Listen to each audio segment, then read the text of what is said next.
Hey everybody, welcome to a special edition recording here we're doing. We're not going to have Jagged Edge for a couple weeks, so for events going on, we wanted to at least get some coverage in on some important things, and we can think of nothing more important than some stuff that happened today. Hey, this is Ian here along with Chris.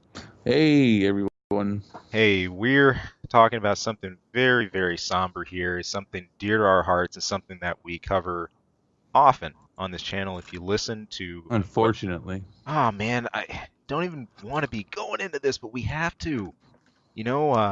It's we regularly talk about Marvel on our weekly show. We on our reviews. We're Avengers freaks, MCU. The list goes on and on.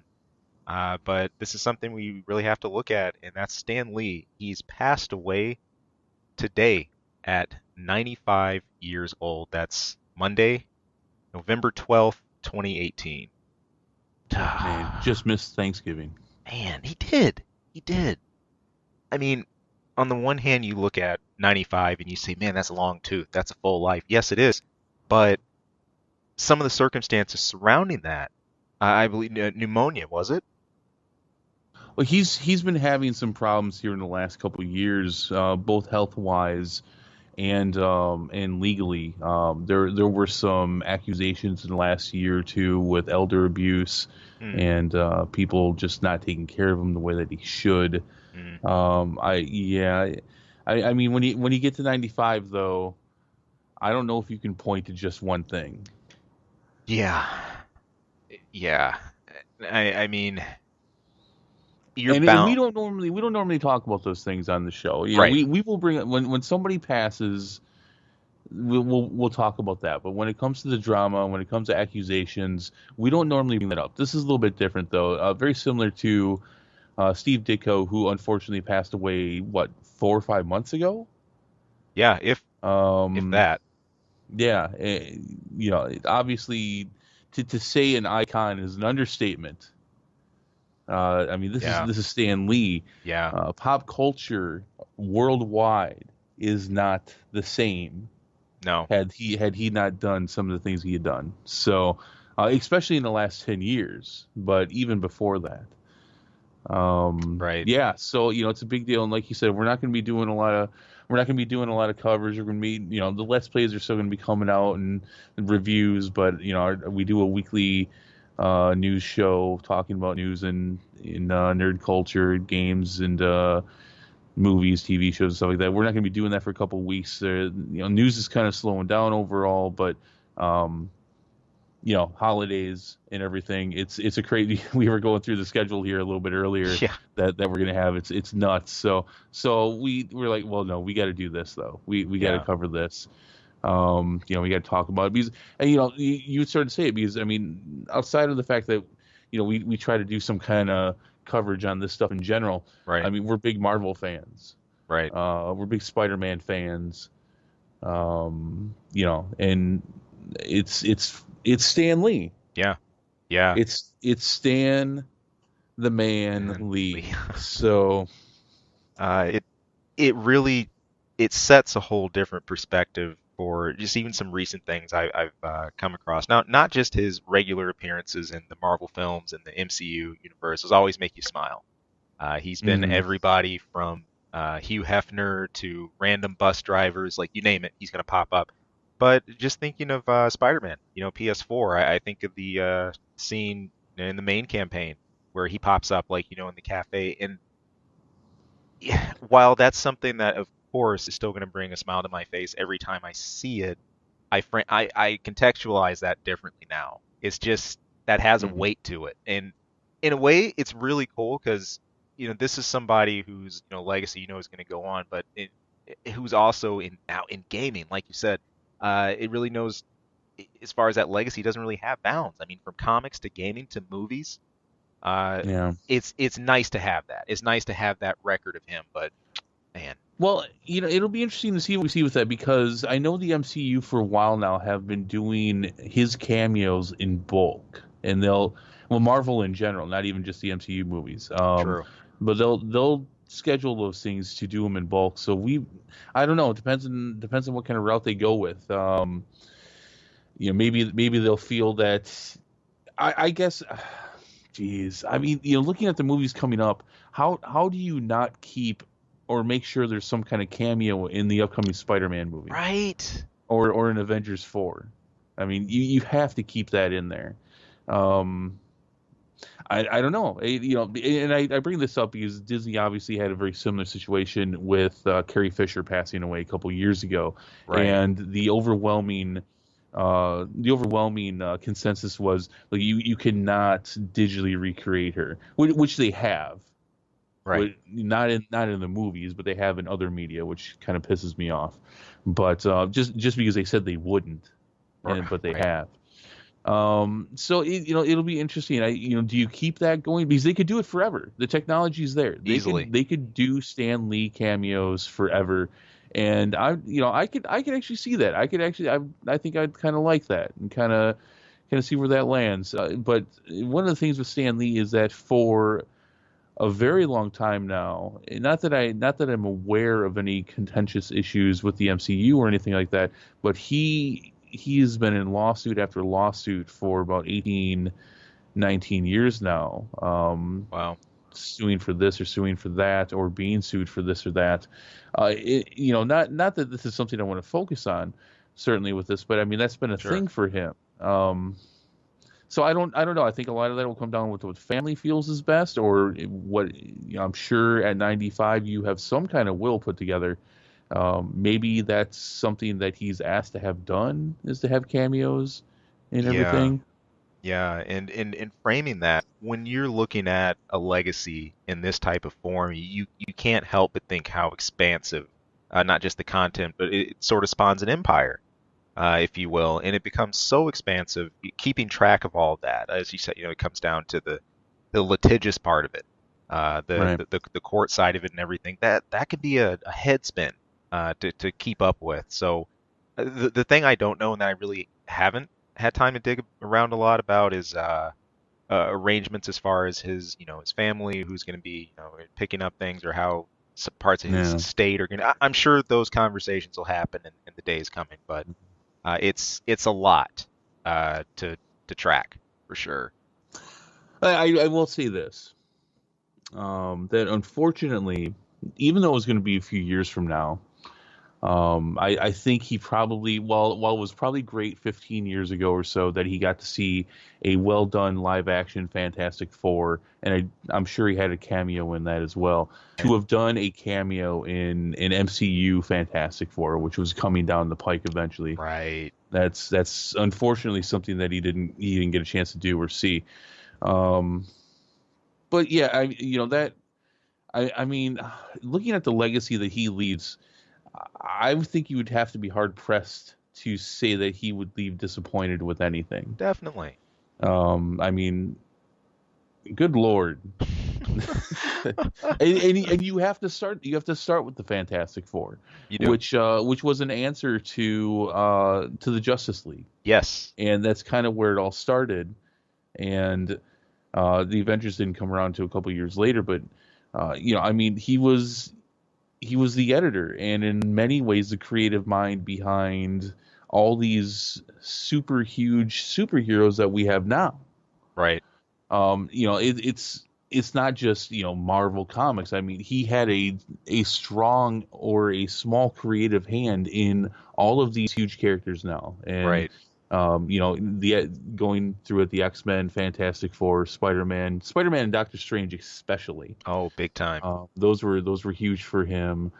But yeah, I mean the Avengers obviously, and going into that, the characters with that Hulk and Thor and it's so many others. I mean it's he had a direct hand into those.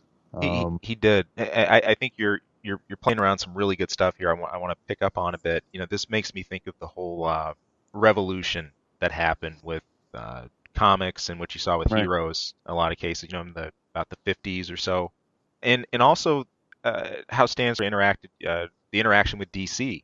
Within that, I know DC had its own success with Flash at the time, like you said. Later as a form up for Justice League, and that was a huge push. But there was that discussion at the time of, creating new superheroes and sort of superheroes with a sense of depth. The way Hmm. Stan sort of ran with that concept and took that to the next level with giving superheroes a kind of like some flaws to them, like a flawed humanity. That really helped, I think, redefine Oh yeah. really the skeleton that we had for this stuff. I mean that goes on to span into Thor and uh, less Thor. I think more like Iron Man, especially with Tony Stark. I think he's a great Hmm. highlight of that whole conflict. And then you look at the X-Men. I mean, what I so dig about X-Men especially is what it discusses and the content that it hits. I mean, the issues are actually pretty heavy. Especially if you look at like a lot of the early comics, you can make a lot of parallels between what's happening with mutants and the rest of society, people who want to, alienate versus, being inclusive and all that. There's a lot of really, really awesome dialogue going here, but awesome characters that drive it, and Stan was really at the center of this stuff. So, Yeah, I think that's the biggest thing for his legacy is how he was able to redefine superheroes hmm in comics. One thing in particular was, Jesus, see if I can remember the comic. I can't remember the name of it right now, which is a shame because it was right in front of me a couple hours ago, which was you had comics were regulated in such a strict way, and they couldn't show this and they couldn't show that, and it was actually an issue of Spider-Man that said, "Look, we're not certified by this comic book code." And the comics, and it was a topic about drugs, I think, with Flash Thompson. right. Um, and it came out and it sold really well.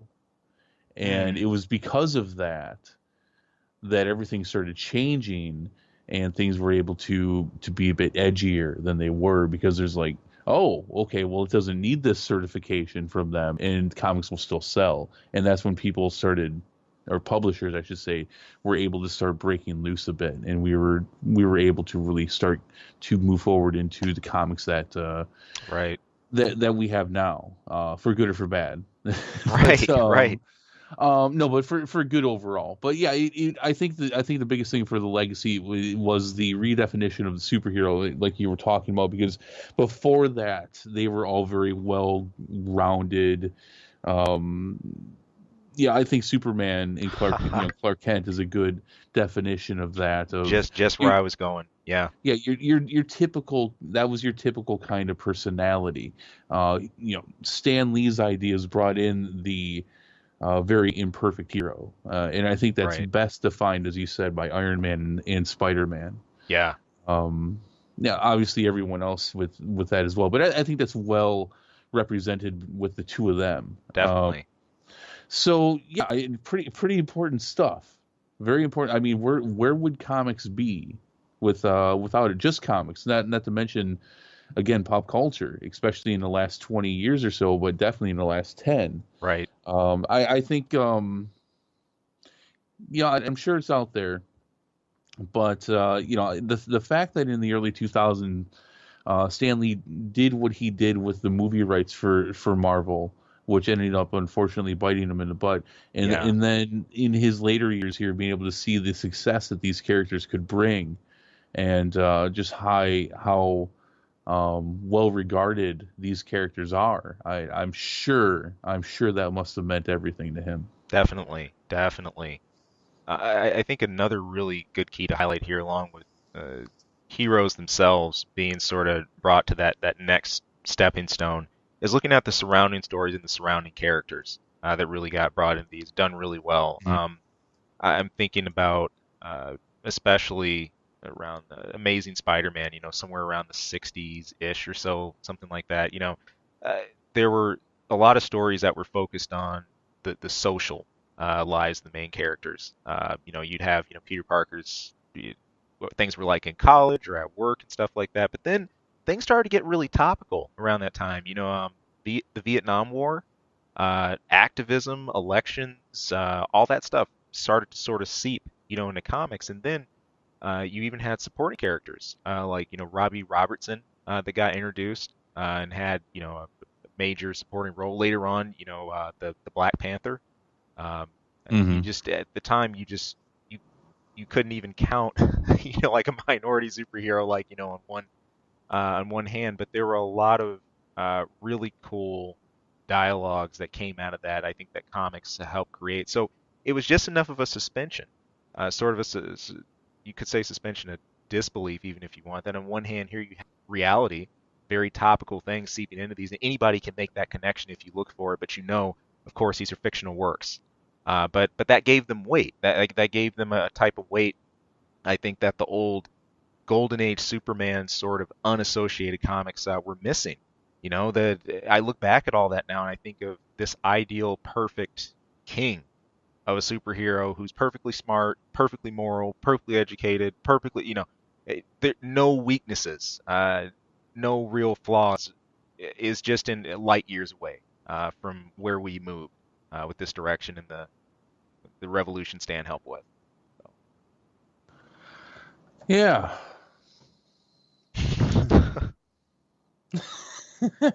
Yeah, man. Do you have a favorite Stan Lee moment? Favorite Stan Lee moment for movies or just from whatever? If I had to pin down one that just comes to me right off the top of my head, I'm thinking back to his appearance in Hulk. Because which one, Hulk or the Incredible Hulk? The Ed Norton. Okay, Incredible Hulk. Incredible Hulk, yeah. And I just highlight that one so much because some Stan Lee appearances you're sort of prepped for. And I don't mean like he's going to be in frame, but the way the scene's kind of going along, the way everything's working out, you're like, if Stan pops up, it's like, you smile, you chuckle, all that good stuff. But I love the one in Hulk because I didn't see it coming. It was just a narration about how what was it? Like someone like the Gamma had like leaked into a shipment of like soda, or it got in like the conveyor belt. It was his blood, right? His blood got in. He worked at that factory for bottling. They were like bottling like drinks or whatever, and it got in a case. One of the cases, got shipped. Stan Lee got one of the bottles from said case, and it's just him just in his fridge. And it's great because you don't see that it's him at first. It could be any person just opening the fridge. And then he pulls it up and he just takes a drink and you see, oh, it's Stan Lee. And before you even fully click, it's Stan Lee, he takes that drink and he's just like, whoa. And then he drops the bottle and it shatters. Here's something a bit more interesting. It's possible gamma sickness. Milwaukee. A man drank one of those Guarana sodas. Guess it had a little more kick than he was looking for. Wow. I just thought that was hilarious. It crept up on me. I thought it was a really fun scene. So. I hate to cheat. I'm going to cheat though. Oh. I have two. The first one is, and I can't remember how much of it is, but it's about 20 years. In fact, I think it's over 20 years now. And that was the last episode of the Spider-Man cartoon from the 90s. Sneaky. Well, yeah, it's the do you remember this episode? I don't. And I watched so much of the 90s cartoon. I'm kind of surprised. It's not coming to me. Yeah, it was actually just before the first Spider-Man movie, the first Sam Raimi Spider-Man movie. Right. Spider-Man meets several Spider-Men from different realms, something that they've been doing a lot lately, but from different worlds, different universes. But there's one, and he has no superpowers, and that's because he's an actor. and so the Spider-Man from the cartoon universe that we've been following goes and meets Stan Lee from that universe. I don't believe what you're telling me. In your reality, I'm a character in fiction? Yep, and I'm an actor who plays you on TV. But there's someone here I knew you had to meet. He's the man who created you for fans all over the world. And I said to Jack, what if his skin turns green? Excuse me. I'm looking for some guy named Stan Lee. What? Spider-Man? Pam, hold my calls for a while. I think I've finally gone crazy. Oh, man! Wow! You know, Spidey, I've always wanted to experience real web-slinging. And I've always wanted to be appreciated as a real hero. It seems you've made me into one. Thanks. Hey, don't mention it. There's just some really cool moments in there. Nice. Yeah. So Stan Lee playing himself, and he's in it for quite a bit. It ends up with him being stuck on the roof of a building, which is kind of funny. Like, how do I get out from here and stuff? Because Spider-Man has to go back to his universe and everything. Yeah, that was really cool. But I think my favorite, and in my description of that did not do it justice. But I think my favorite moments, if we're talking about cameos and such, which is kind of funny because it's one of my least favorite modern superhero movies, and that's The Amazing Spider-Man. Oh. And that's his cameo there, where he's in front and he's got the headphones on, so he's not hearing Spider-Man and Lizard fighting behind him. Oh, that.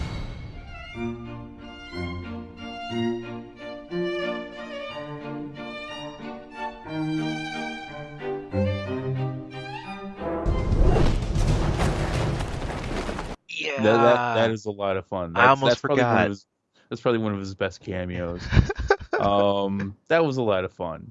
There's something ironic to the fact that he's, it's him and he can't hear what's going on when I'm sure that noise and that craziness was going on in his brain for decades before and for a very long time.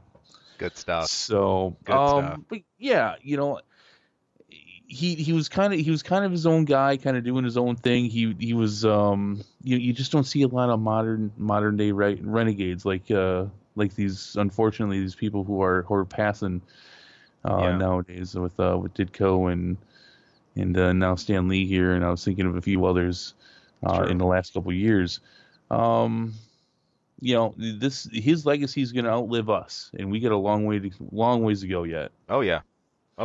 I'm sure these characters will go on for a very long time, and at the end of the day, I guess what else can you ask for? Yeah, it's it really speaks to I think comics as a whole and how much closer I think that they've come in terms of dealing with the issues of today and really giving us just that idea of it becoming standard for comics to sort of give us a different lens to deal with the things of today.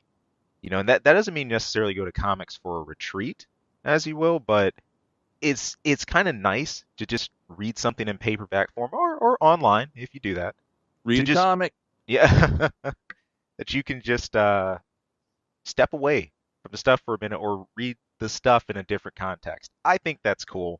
I think it's a lot of fun. There's always that moment, at least today, when I close a comic or something, and you just kind of nod and you're like, huh, you enjoyed the story, you got that nice, satisfied feeling, but then you're thinking connecting it something today or something that you know about. It's cool. It was in large part due to what he did.